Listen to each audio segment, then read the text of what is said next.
Hi everyone, in this video I will mention 10 common problems that third generation Kia Sedona minivans are prone to experience.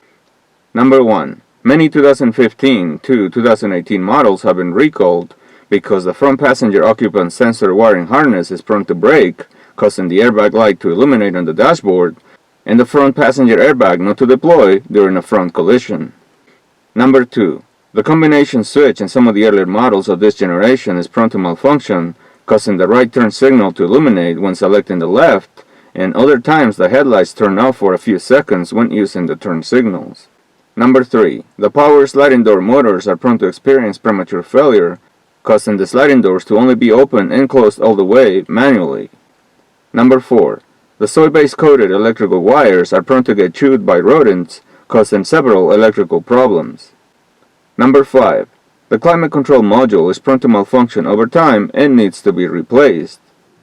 Number 6. The rear tailgate latch actuator motor in some of these minivans tends to malfunction and to experience premature failure.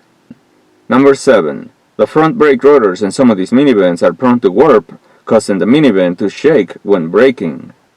Number 8. The front sway bar links tend to experience premature wear, causing rattling noises when driving on uneven roads and when driving over bumps. Number 9. The front lower control arm bushings are prone to experience abnormal wear, causing alignment issues and uneven tire wear. Number 10. The alternator in some of these minivans stops charging between 100 and 150,000 miles. There you have it, my friends. Those are 10 common problems that third generation Kia Sedona minivans are prone to experience. Take care.